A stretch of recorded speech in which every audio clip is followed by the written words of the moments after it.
On a obtenu sur le frelon asiatique, donc avec mes collègues Louis Autier et Cyril Boss. Et principalement, je vais vous présenter les résultats sur le piégeage du frelon asiatique. Donc, je ne vais pas revenir en détail sur le cycle du frelon asiatique, mais je vais vous parler des deux périodes où on s'est intéressé au niveau du piégeage. Donc, une première période qui a lieu plutôt à la fin mars jusqu'à mai, ça va dépendre des conditions climatiques, des régions et les premières températures qui seront propices à la sortie d'hibernation des fondatrices. Et donc, ça va commencer vers fin mars jusqu'à mai. On va pouvoir faire du piégeage de printemps pour capturer les fondatrices. Et il y a une deuxième phase de piégeage que je vais appeler le piégeage de masse. Donc, c'est du piégeage pour capturer les ouvrières qui sont en prédation au niveau de vos rochers. Donc, ça sera plutôt de juillet jusqu'à octobre. Septembre-octobre, on peut avoir des grosses prédations. Donc, au niveau des pièges à utiliser, donc on en a parlé un petit peu ce matin, il y a beaucoup de pièges comme des pièges bouteilles ou des pièges commerciaux qui sont en vente, mais il faut surtout proscrire les pièges qui ne sont pas sélectifs, c'est-à-dire qu'ils vont laisser rentrer n'importe quel insecte et qu'on appelle aussi des pièges à noyade, c'est-à-dire que même les petits insectes qui vont rentrer vont se noyer directement, ils ne vont pas avoir la possibilité de ressortir. Donc, ce qu'on peut retrouver en vente ou qu'on peut fabriquer nous-mêmes, ça va être des pièges sélectifs au niveau physique, c'est-à-dire que les insectes qui vont être plus gros que les frelons asiatiques ne vont pas rentrer et les insectes plus petits vont pouvoir ressortir grâce à des trucs de sortir. Donc, on peut en faire soi-même. Il y a le Jabéprod qui a été présenté ce matin. On peut avoir le Red Trap ou des pièges couverts que je vais vous parler un peu plus en détail plus tard. Au niveau des appâts qu'il faut mettre dans ces pièges, on se demande toujours ce qu'il faut mettre. Il faut savoir qu'il n'y a aucun appât sélectif. À ce jour, il n'y a aucune odeur qui a été détectée qui va attirer uniquement le frelon asiatique. Il y a des études en France sur les phéromones, mais pour l'instant, ça n'a toujours pas abouti. Donc, on attend toujours ces phéromones pour avoir un appât complètement sélectif. Donc, ce qui est utilisé et ce qu'on utilise beaucoup, ça va être des appâts sucrés. On a vu tout à l'heure la bière grenadine, vin rouge. On peut avoir du sirop de banane. Il y a des appâts commerciaux qui sont le Protecta, le Vespa Catch ou le Trapit. Donc, nous, on utilise beaucoup les appâts sucrés dans nos recherches, mais il faut savoir aussi que ça marche aussi avec des appâts protéinés, comme du poisson, des crustacés ou même le reste de l'assiette. Donc, maintenant, je vais commencer vraiment sur les recherches qu'on a effectuées. Donc, dans un premier temps, sur le piégeage de printemps, on a fait une étude de l'attraction des fondatrices à la sortie d'hivernage. Donc, on a eu la chance d'avoir une récolte de fondatrices de frelons asiatiques qui nous a été donnée par Tom Branken. Donc, on les a mis en hibernation en laboratoire et on leur a fait faire un test à la sortie d'hibernation d'attraction pour différents attractifs. Donc, on a placé des attractifs dans nos pièges couvercles. Donc, on a testé le Vespa Catch, le Trapit et le Protecta qui sont en vente et on a fait nos propres mélanges avec de la banane et du sucre, de la grenadine, de la bière et du vin et aussi on avait un témoin eau. Donc, dans des chambres d'expérimentation, on a placé chaque fondatrice individuellement dans une chambre et elle avait le choix entre ces 6 pièges contenant des attractifs différents. Et on a regardé lequel de ces pièges a capturé le plus de frelons asiatiques. Donc, les fondatrices ont été étudiées 24 heures, expérimentées 24 heures après leur réveil, et on leur a donné 2 heures d'acclimatation à la pièce dans laquelle elles ont passé l'expérience, et l'expérience a duré 7 heures, mais souvent au bout d'1 heure, la plupart des fondatrices avaient déjà choisi un piège. Donc, Hop, voici le piège. Normalement, il y a une vidéo qui va partir. Voilà. Donc, vous allez voir un exemple d'une fondatrice qui va faire un choix. Donc là, ça va être le mélange banane. Et à côté, je vais vous présenter les résultats qu'on a obtenus. Donc, on a étudié 73 fondatrices. Ici, vous avez le nombre de captures pour chaque traitement des fondatrices.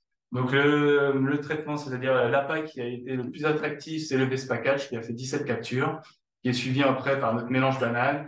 Et ensuite, tous les autres traitements ont été attractifs. Donc, ce qui est intéressant de noter ici, c'est que tous les traitements sont attractifs. Donc, tous les appâts sucrés ont capturé des frelons, des fondatrices asiatiques.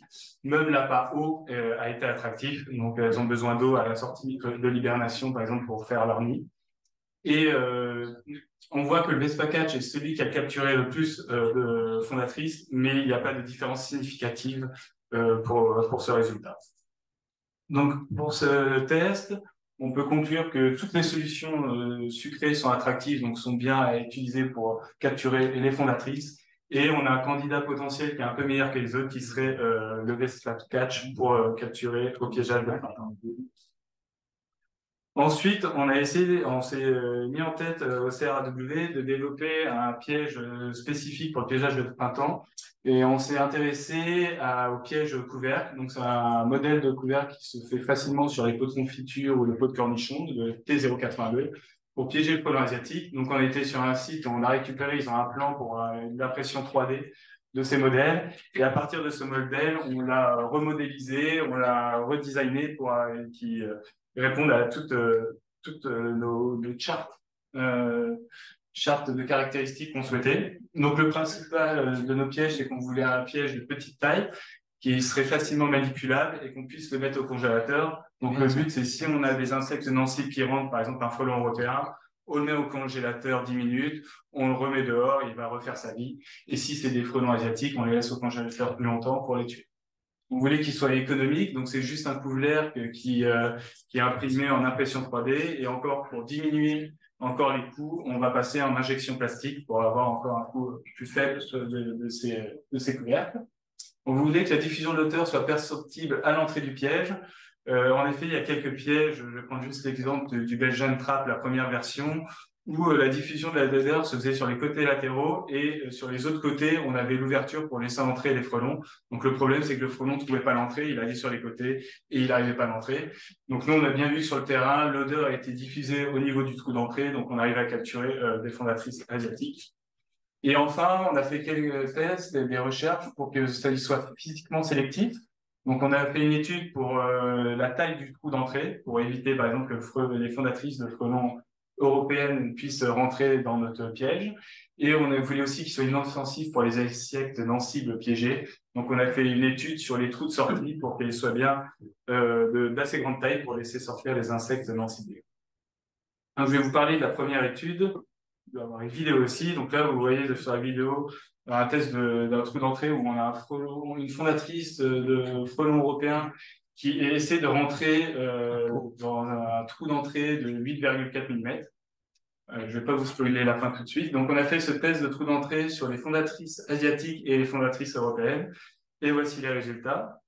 Donc, on a commencé à tester des tailles de trous de 8 mm. On s'est aperçu que toutes nos fondatrices asiatiques n'arriveraient pas à rentrer. On n'avait que 63% des fondatrices qui arrivaient à rentrer. Donc, c'était pas convenable de pas capturer toutes les fondatrices. On est passé après à un trou d'entrée de 8,6 où toutes nos fondatrices asiatiques arrivaient à rentrer. Bon, on avait 50% des fondatrices européennes qui arrivaient à rentrer. Donc, c'était encore trop important pour nous de capturer autant de fondatrices européennes. Donc, on a fini par choisir un trou de 8,4 mm. Donc, ici, c'est 8,4. On va voir qu'elle a réussi à rentrer, mais on a vu qu'elle a bien galéré quand même.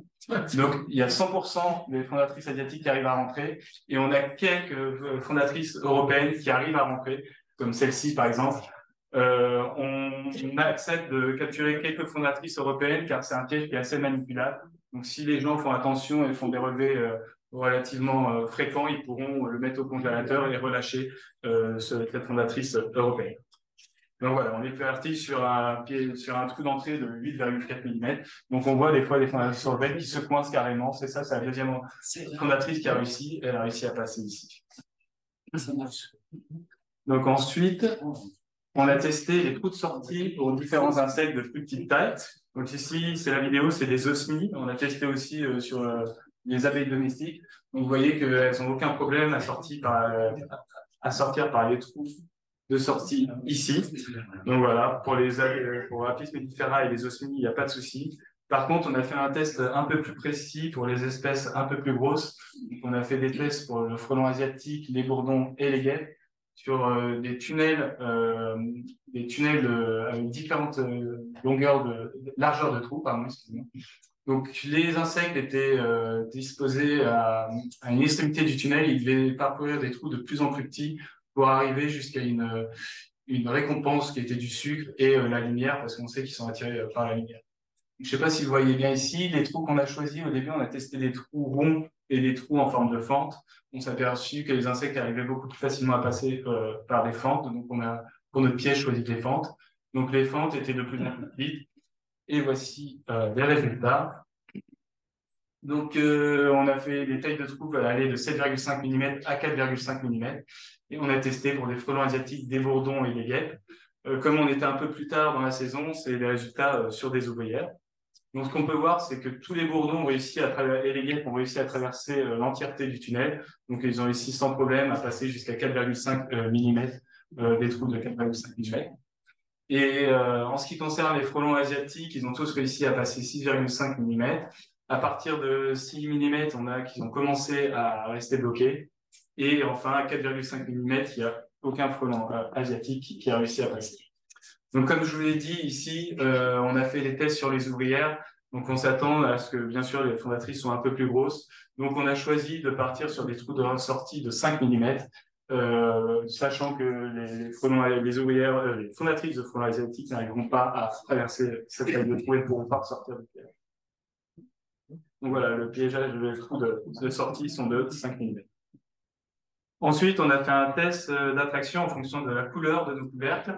Donc, pareil, dans nos chambres d'expérimentation, on a testé 6 couleurs, toujours sur des ouvrières. Et à l'intérieur de nos pièges, on a un appât attractif. Donc, ici, c'est du Vespa Catch. Donc, voici nos résultats. On a eu 9 frelons qui ont été capturés dans le couvercle jaune, 5 dans le rouge. Et après, on a eu le blanc, le noir et les autres couleurs. Donc, on voit quand même que le jaune a capturé plus de frelons asiatiques. Donc, on peut supposer qu'il est plus attractif. Ici, on a un échantillonnage qui n'est pas assez élevé, donc encore pas un résultat significatif. Mais ça nous a permis quand même de choisir pour nos pièges couvercles de partir sur des couleurs jaunes et rouges. Le rouge, on l'a gardé parce qu'en plus, c'est le deuxième qui a capturé le plus, mais aussi ici, la couleur des Red Traps et des Belgian Traps, qui sont des pièges qui ont été construits pour capturer le frelon asiatique. Donc, on est parti sur la même couleur. Et on va faire des tests au printemps 2024 pour savoir laquelle de ces deux couleurs est la plus efficace. Donc, pour cuire sur notre piège couvercle qu'on a développé au CRAW, donc c'est un piège qui est un couvercle qui va se mettre facilement sur les pots T082, donc cornichons, même des pots à miel, pour se fixer dessus. On a un trou d'entrée de 8,4 mm, des trous de sortie de 5 mm. On a choisi la couleur rouge et jaune qu'on va tester. Ce qui est important dans ces pièges, c'est qu'il ne faut pas que ça devienne des pièges à noyade. Donc, il faut rajouter un support anti-noyade. Donc, le support anti-noyade, soit on met une éponge, soit on peut mettre aussi des copeaux de bois pour permettre aux insectes, par exemple les abeilles qui rentrent à l'intérieur, de pouvoir ne pas se noyer et ressortir de la piège. Donc, on a parlé de la région Wallonne. Donc, c'est un financement de la région Wallonne pour nos recherches, mais aussi pour la fabrication de ces pièges. On a lancé une fabrication de 20 000 exemplaires en injection plastique avec une entreprise de la région Wallonne. Et il va y avoir une distribution pour les apiculteurs de ces pièges.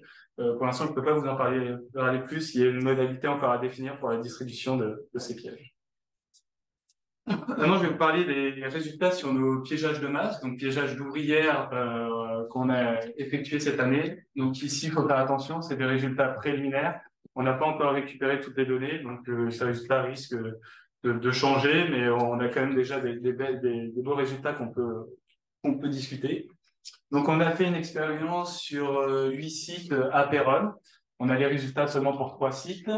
Donc, on a pour chaque site 2 groupes de 6 pièges. Donc, il y a 6 pièges qui ont été déposés sur des ruchers. Donc, 1, 2, 3, ça représente des ruches. Et 6 pièges qui ont été déposés à 50 mètres des ruchers. Et on a fait 5 mois d'expérience de capture. Donc, les pièges qu'on a déposés, donc c'est nos pièges couverts qu'on voit ici avec des ronds A, B, C, D, E qui sont en rond jaune. Et on a un piège témoin qui est le piège Vetopharma Vespa Catch, qui n'est pas sélectif, mais qui est connu pour attraper un grand nombre d'insectes et en particulier le frelon asiatique, même si on ne conseille pas d'utiliser celui-ci parce que pour la biodiversité des autres insectes, il est très mauvais. Mais nous, ça nous permet d'avoir un piège témoin positif. Et donc, dans ces pièges, on a testé différents attractifs, le Vespa Catch, le Trapit, le mélange CRAW, c'est avec de la banane, de la bière, du vin, de la grenadine, un témoin haut, toujours mettre témoin négatif, et enfin, le Vespa Catch. Donc, voici nos résultats. Donc, ici, pour lire le tableau, les lignes d'en haut, c'est les captures sur les ruchers. Les lignes d'en bas, ici, c'est les captures à 50 mètres. Les attractifs ici, le nombre de frelons asiatiques qu'on a capturés et la sélectivité de notre piège.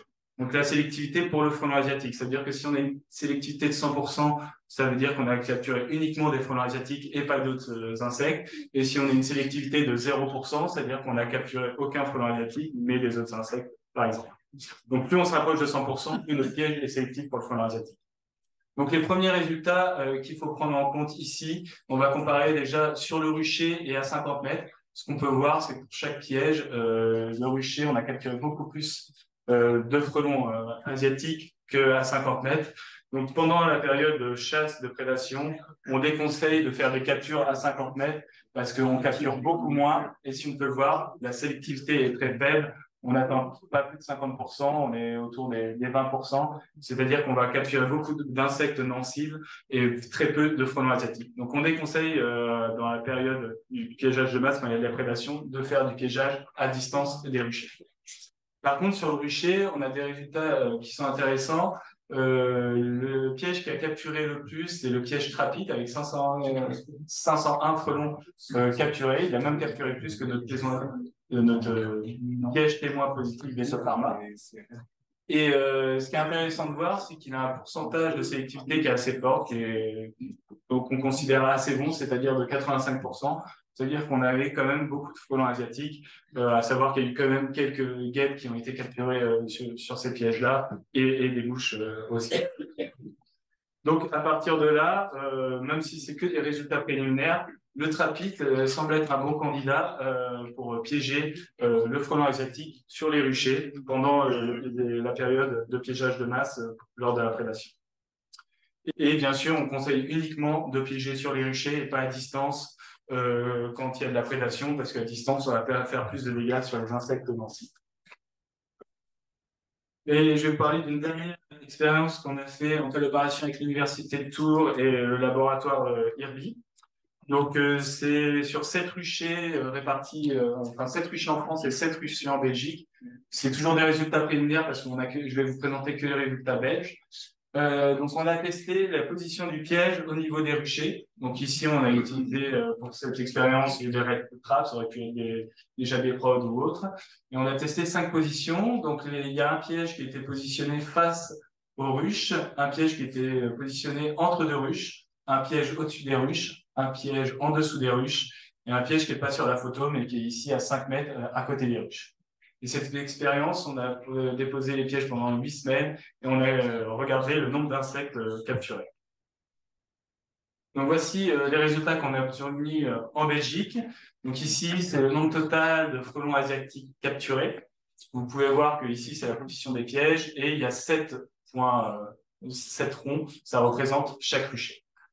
Donc ce qu'il faut voir en rouge, c'est la moyenne et l'intervalle de confiance. Et les lettres, c'est au niveau statistique ce qui ressort. Et ce qui ressort principalement, c'est qu'on a vu qu'il y avait plus de captures de frelons asiatiques quand on plaçait ce piège entre les ruches ou en face des ruches. Donc, sur les ouvrières ou les reines? Ça, c'est sur les ouvrières. Sur les ouvrières. Uniquement sur les ouvrières pendant la période de prédation, donc c'était fin août, octobre. Voilà. Ouais. Non, pas ça.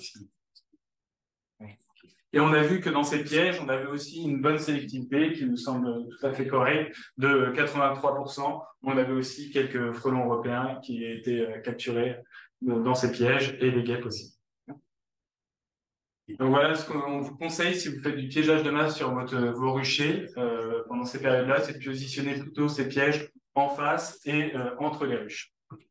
Quel appât? Quel appât? Alors, si on fait le lien entre les deux, là, ici, dans ces appâts, on avait un appât protéiné, donc des croquettes pour chiens, et un mélange de bière, grenadine et vin blanc.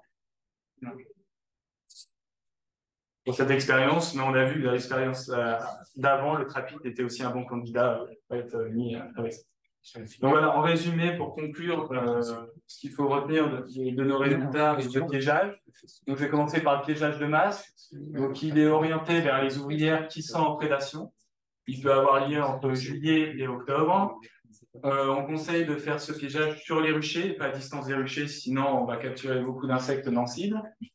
Plus précisément, les pièges, on a vu qu'il est plus efficace de les positionner entre les ruches et devant les ruches, donc en face des ruches. Il faut utiliser des pièges sélectifs de type NAS, par exemple Jabberwock, Red Trap, On peut même utiliser nos pièges couverts, mais vu qu'ils ont un plus petit espace de stockage, ils vont vite se remplir, donc il faut plutôt les renouveler assez souvent dans ces cas-là. Et on peut utiliser des attractifs sucrés pour ce piégeage.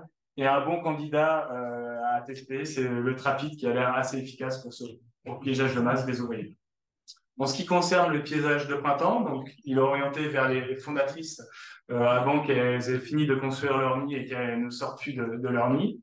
Donc plutôt fin mars jusqu'à mai. On conseille de faire des mariages, donc par exemple que les communes mettent des pièges un peu partout dans leur ville ou autour des ruchers. Il y a des apiculteurs qui mettent des pièges tout autour de leur rucher, donc pour essayer de capturer le plus de frelons asiatiques. Précisément, c'est de poser de faire ces maillages proches des nids non détruits. Donc, par exemple, si vous avez eu un nid que vous avez recueilli au mois de décembre, sûrement que les fondatrices se sont éparpillées autour. Donc, pourquoi pas mettre des pièges tout autour de celui-là pour les capturer au maximum. Ou sinon, proche des ressources. Donc, on avait vu ce matin, là où il y a déjà eu des nids, les années suivantes, c'est souvent propice aux fondatrices de venir faire un nouveau nid. On peut faire proche des sources d'eau parce qu'elles ont besoin d'eau, les fondatrices, ou proche de lieux d'hibernation, donc là où on a des troncs morts, des écorces mortes sur le sol.